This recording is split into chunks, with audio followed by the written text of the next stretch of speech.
2022ರಲ್ಲಿ ಲಾಡ್ಲೆ ಮಶಾಕ್ ದರ್ಗಾ ಏನು ಕೇಸ್ ಆಗಿತ್ತಲ್ಲ ಅದನ್ನು ಈಗ ವಾಪಸ್ ಪಡೆಯೋ ನಿರ್ಧಾರ ರಾಜ್ಯ ಸರ್ಕಾರ ಮಾಡಿದೆ. ಇದಕ್ಕೆ ವಿರೋಧ ವ್ಯಕ್ತವಾಗ್ತಾ ಇದೆ. ದರ್ಗಾ ಕಮಿಟಿ ಜೊತೆ ಒಪ್ಪಂದವಾಗಿ ಇವರು ಕೇಸ್ ಹಿಂಪಡೆದಿದ್ದಾರೆ. ಆಂದೋಲನ ಶ್ರೀ ಮಾಡಿರೋ ಗಂಭೀರ ಆರೋಪ. ಕೇಸ್ ವಾಪಸ್ ಪಡೆದ ಬಗ್ಗೆ ಕಾನೂನು ಹೋರಾಟ ಮಾಡ್ತೀವಿ, ಹೈಕೋರ್ಟ್ ಮೊರೆ ಹೋಗೋದಾಗಿ ಹೇಳಿದ್ದಾರೆ ಆಂದೋಲನ ಶ್ರೀಗಳು. ಇದು ಆಗಲೇಬೇಕಿದು, ಯಾರಾದರೂ ಒಬ್ಬರು ಕೋರ್ಟ್ ಮೊರೆ ಹೋಗಲೇಬೇಕು. ಹಾಗೆ ಇವರಿಗೆ ಬೇಕಾಬಿಟ್ಟು ತೆಗಿಯೋಕ್ಕಾಗಲ್ಲ.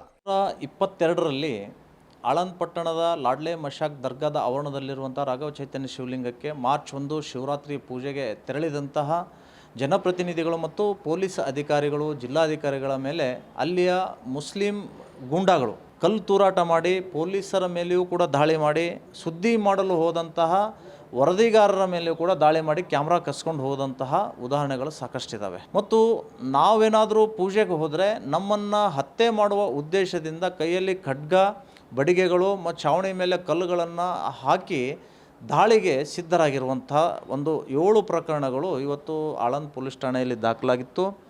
ಆದರೆ ಇತ್ತೀಚೆಗೆ ನಡೆದಂತಹ ಒಂದು ಕ್ಯಾಬಿನೆಟ್ ಮೀಟಿಂಗ್ನಲ್ಲಿ ಆ 7 ಪ್ರಕರಣಗಳನ್ನು ಗಂಭೀರವಾಗಿದ್ದರೂ ಕೂಡ ಮತ್ತು ಅಭಿಯೋಗ ಮತ್ತು ಸರ್ಕಾರಿ ವ್ಯಾಜ್ಯಗಳ ನಿರ್ದೇಶಕರು ಒಂದು ಸಲಹೆ ಕೊಡ್ತಾರೆ, ಇದು ಗಂಭೀರ ಪ್ರಕರಣ ಆಗಿರುವುದರಿಂದ ಇದನ್ನು ತೆಗೆದುಕೊಳ್ಳೋಕ್ಕೆ ಬರೋದಿಲ್ಲ, ವಾಪಸ್ಸು ನೀವು ತೆಗೆದುಕೊಳ್ಬಾರ್ದು ಅಂತ ಒಂದು ಮಾಹಿತಿ ಕೊಟ್ಟಾಗಿಯೂ ಕೂಡ ಇಲ್ಲಿಯ ಕಾಂಗ್ರೆಸ್ ಸರ್ಕಾರ ಮುಸ್ಲಿಮರ ಓಲೈಕೆಗಾಗಿ ಆ ಸುಮಾರು 8 ಪ್ರಕರಣಗಳನ್ನು ವಾಪಸ್ ಪಡೀತಾ ಇರುವಂಥದ್ದು ಇದು ಸಂವಿಧಾನ ಬಾಹಿರ.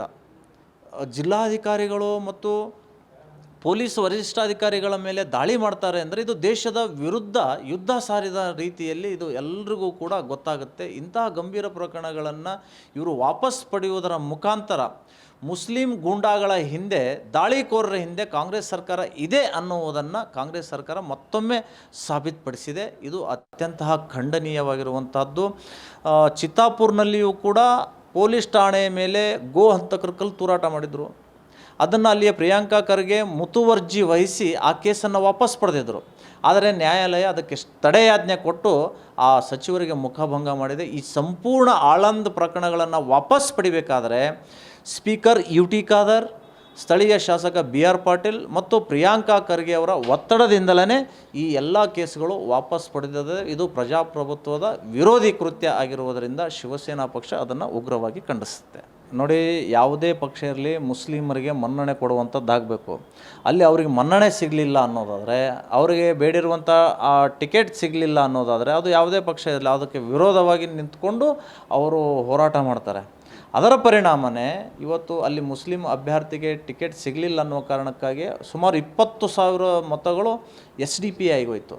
ಇದರಿಂದ ಗಾಬರಿಗೊಂಡಂತಹ ಕಾಂಗ್ರೆಸ್ ಹೀಗೆ ಬಿಟ್ಟರೆ ನಾವು ಇಲ್ಲಿ ನಾಮಾವಶೇಷ ಆಗ್ತೀವಿ, ಮುಂದೆ ಅಧಿಕಾರಕ್ಕೆ ಬರೋದು ಕಷ್ಟ ಅಂತ ಹೇಳಿ ಮುಸ್ಲಿಮರ ಓಲೈಕೆಗಾಗಿ ಇವತ್ತು ಇಂತಹ ಪ್ರಕರಣಗಳನ್ನು, ಗಂಭೀರವಾಗಿರುವಂಥ ಪ್ರಕರಣಗಳನ್ನು ಕೂಡ ಇವರು ವಾಪಸ್ ಪಡಿತಾ ಇರುವಂಥದ್ದು ನಾಚಿಕೆಗೇಡಿನ ಸಂಗತಿ ಇದೆ. ಅಕಸ್ಮಾತ್ ಭಯೋತ್ಪಾದ ಎಲ್ಲ ಮುಸಲ್ಮಾನರು ಮುಂದೊಂದು ದಿನ ಒಂದಾಗಿ ಒಬ್ಬ ಭಯೋತ್ಪಾದಕನೇ ಜೈಲಿನಿಂದ ಬಿಡುಗಡೆ ಮಾಡಬೇಕಂತ ಹೋರಾಟ ಮಾಡಿದರೆ ನಿಸ್ಸಂಶಯವಾಗಿ ನಾನು ಹೇಳ್ತಾ ಇದ್ದೀನಿ, ಆ ಭಯೋತ್ಪಾದಕನನ್ನು ಕೂಡ ಇವರು ಬಿಡುಗಡೆ ಮಾಡ್ತಾರೆ. ಇದನ್ನು ನಿಲ್ಲಬೇಕು ಅನ್ನುವಂಥದ್ದು ನಮ್ಮ ಆಗ್ರಹ ಇದೆ. ಹೌದು, 2023 ವಿಧಾನಸಭಾ ಚುನಾವಣೆ ಸಂದರ್ಭದಲ್ಲಿ BR ಪಾಟೀಲ್ ಅಭ್ಯರ್ಥಿ ಕಾಂಗ್ರೆಸ್ದು, ಅವ್ರ ಜೊತೆ ಇವರು ಮಾತುಕತೆ ಆಡ್ತಾರೆ. ನಮ್ಮ ಮತ ನಿಮಗೆ ಬೇಕಾದರೆ ನೀವು ನಮ್ಮೆಲ್ಲ ಕೇಸ್ಗಳು ವಾಪಸ್ ಪಡಿಬೇಕು, ಯಾಕಂದರೆ ಅಮಾಯಕರಿದ್ದಾರೆ ಅಂತ.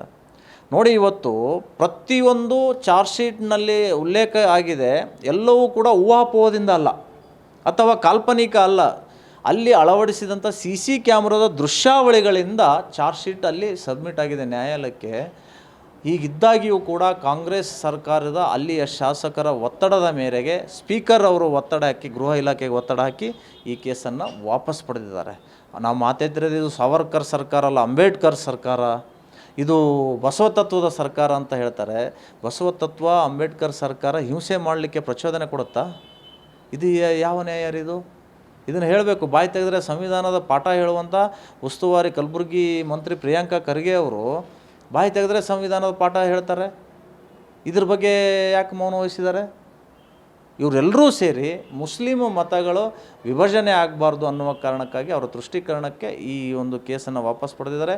ಶಿವಸೇನಾ ಪಕ್ಷ ಉಚ್ಚ ನ್ಯಾಯಾಲಯಕ್ಕೆ ನಾವು ದಾವೆ ಹೂಡ್ತೇವೆ, ಇದಕ್ಕೆ ತಡೆಯಾಜ್ಞೆ ತರ್ತೀವಿ ಅಂತ ನಾನು ಹೇಳಿಕ್ಕೆ ಬಯಸ್ತೇನೆ.